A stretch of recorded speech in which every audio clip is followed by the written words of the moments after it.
அது பாசிட்டிவை கிளிக் பண்ணுவோம்.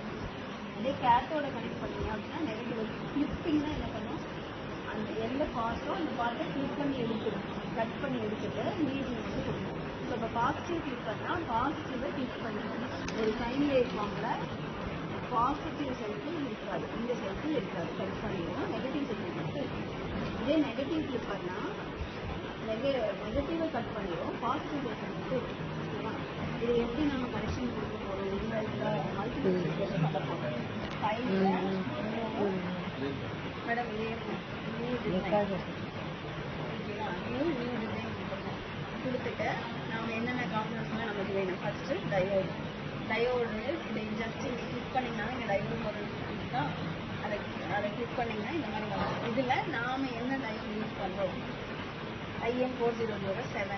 நான் இங்கே வந்து 4009 இருந்துச்சு, அதை எடுத்துட்டேன். 4007 கூட எடுத்துக்கலாம், 7G இருக்கா, சரி அதை எடுத்துக்கலாம்.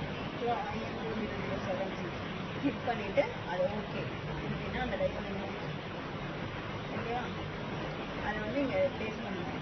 அடுத்து ரெசிஸ்டர் ஒன்று வேணுமா, மறுபடியும் அதே டயோடே கிளிக் பண்ணிவிட்டு இங்கே போயிட்டு ஆல் குரூப்ஸ் கொடுத்துட்டிங்கன்னா இங்கே ரெசிஸ்டர் வரும். இதில் நிறைய எல்லா இதுவுமே இதில் இருக்கும்.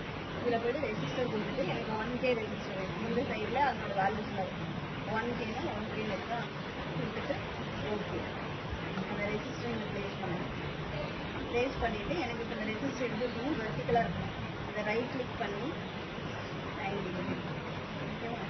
அதுக்கப்புறம் எனக்கு என்ன வேணும், கிரவுண்டு அதே மாதிரி ஆல் குரூப்ஸோ இல்லை சோர்ஸஸில் போனீங்கன்னா கிரவுண்டு, சோர்ஸஸ் கொடுத்தீங்கன்னா இந்த கிரவுண்டு இருக்கா, கிரவுண்டு ஓகே கொடுத்தீங்கன்னா கிரவுண்டு அவ்வளோதான். அதுக்கப்புறம் இதுக்கு என்ன வேணும், ஃபங்க்ஷன் ஜென்ரேட்டரில் தான் டைம் வேவ் ஃபார்ம் கொடுப்போம், சிஆர்ஓவில் அவுட்புட் எடுக்கும். இந்த சைட்டில் இருக்கும் ஃபங்க்ஷன் ஜென்ரேட்டர், இங்கே இருக்கா, இந்த சைட்டில் இருக்குது. இங்கே கிளிக் பண்ணிங்கனாலே ஃபங்க்ஷன் ஜென்ரேட்டர் நடக்கும். அதே மாதிரி சொல்லணும். சிஆர்ஓனா ஆசிலாஸ்கோப் இல்லையா, அதில் எல்லா காம்பனன்ட்ஸும் எடுத்தாச்சு. இப்போ கனெக்ஷன் எப்படி கொடுத்தா இந்த ஒயர் எடுத்துக்கணும். இந்த ஒயர் எடுத்து இதில் வந்து கனெக்ட் ஆகுது இயர்.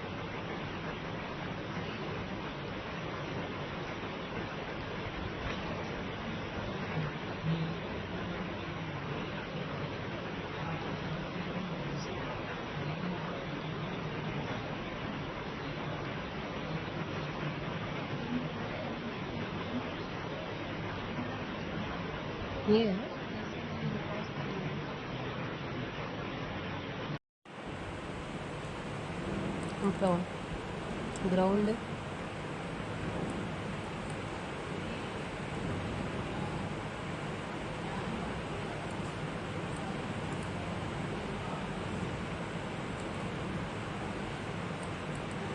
ஓகேவா. அந்த பஸ் மாதிரி சிம்பிள் வந்துச்சுன்னா அதை நீங்கள் ஜஸ்ட் இது இப்படி கிளிக் பண்ணிங்கன்னா ப்ளூ கலரில் ஆகும், டெலிட் கொடுத்தீங்கன்னா டெலிட் ஆகும். இப்போ நான் வந்து இங்கிருந்து சிஆர்ஓலேருந்து இதை வந்து க்ரவுண்ட் பண்ணிவிட்டேன். ஒரு எண்ணை இன்னொரு எண்ணை டயோடில் கனெக்ட் பண்ணியிருக்கேன். டயோடே ரெசிஸ்டர் சீரீஸில் கனெக்ட் பண்ணியாச்சு. இப்போ ரெசிஸ்டருக்கு அக்ராஸ் தான் அவுட்புட் எடுக்க போகிறோம். ஸோ சிஆர்ஓட ஒரு சேனலை இங்கே கனெக்ட் பண்ணியிருக்கோம். 2 சேனல் இருக்கும் சிஆர்ஓவில் பார்த்துக்கிட்டிங்கன்னா. ஒரு சேனலோட பாசிட்டிவ் இங்கே கனெக்ட் பண்ணியாச்சு, நெகட்டிவ் கொண்டு வந்து கிரவுண்டில் கொடுத்துருங்க ஓகேவா. அதே மாதிரி இன்னொரு சேனல் இருக்கு இல்லையா, இது வந்து இன்புட் கொடுத்து அவுட்புட் பார்க்குறோம். இன்னொரு சேனல் இருக்குது, இதில் வந்து டைரெக்டாக இன்புட்டை கனெக்ட் பண்ணிடுங்க ஃபங்க்ஷன் ஜென்ரேட்டர். அப்போ தான் எனக்கு இந்த வேவ் ஃபார்ம் இருக்கும், இதுலேருந்து இது கட்டாயம் வந்துருக்குன்னு தெரியும். ஒரிஜினலாக என்ன வேவ் ஃபார்ம் இருக்கு இல்லையா, அதை வந்து இங்கே கொடுங்க. டைரெக்டாக முன்னாடி கொடுத்துட்டா முன்னாடி கனெக்ட் ஃபங்க்ஷன் ஜென்ரேட்டரும் சிஆர்ஓவும் டைரெக்டாக கனெக்ட் ஆன மாதிரி ஆயிடும். இந்த எண்ணெய் எடுத்து கிரவுண்ட் பண்ணி அவ்வளோதான் கொடுத்துட்டு இப்போ இந்த ஃபங்க்ஷன் ஜென்ரேட்டரை டபுள் கிளிக் பண்ணுங்க. இந்த மாதிரி வந்துடும். இப்போ எனக்கு எவ்வளோ ஹெட்ஸ் வேணும், கிலோ ஹெட்ஸில் வேணும்னா கிலோ ஹெட்ஸில் மாற்றிக்கணும். இந்த வோல்டேஜை வந்து கம்மி பண்ணிக்கிறதுனா கம்மி பண்ணிக்கணும். கம்மி பண்ணிவிட்டு இதை ஒரு செட் பண்ணுங்கள். சிஆர்ஓ கிளிக் பண்ணுங்கள். எனக்கு 2 சேனல் இருக்குது. 2 சேனல்லையும் இது ஒரு டைம் பீரியடில், அதாவது 2 சேனலோட அவுட்புட்டும் தனித்தனியாக எனக்கு தெரியும். அப்படின்னா ரெண்டுமே 0ல் இருந்துன்னா 2னோட ஒய் ஆக்சிஸும் ஒரே இடத்துல இருக்கும். 2 வேவ் ஃபார்மும் ஒன்று மேலே ஒன்று மர்ஜ் ஆகிடும்.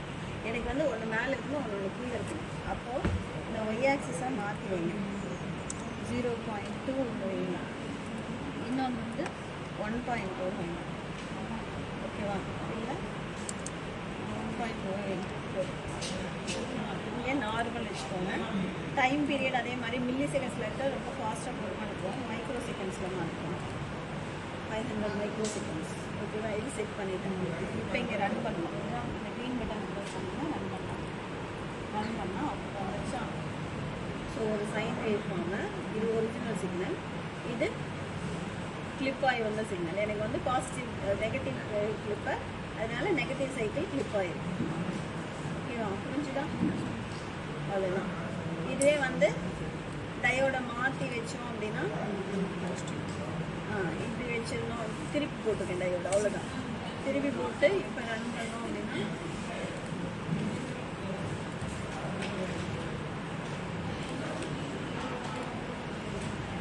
இதை ஸ்டாப் பண்ணிக்கலாம். இந்த டிசைன் எடுத்துட்டு இப்போ இதில் பாசிட்டிவ் கிளிப் ஆயிருக்கு. ஜஸ்ட் டயோட மட்டும் மாற்றினா போதும். இதை ரைட் கிளிக் பண்ணிவிட்டு இது ஸ்டாப் பண்ணிக்கோங்க. இப்போ ஸ்டாப் பண்ணிவிட்டு ரைட் கிளிக் பண்ணினா உங்களுக்கு எந்த மாதிரி வேணுமோ அந்த மாதிரி கிளிக் பண்ணிக்கோங்க. ஓகேவா? இவ்வளோதான்.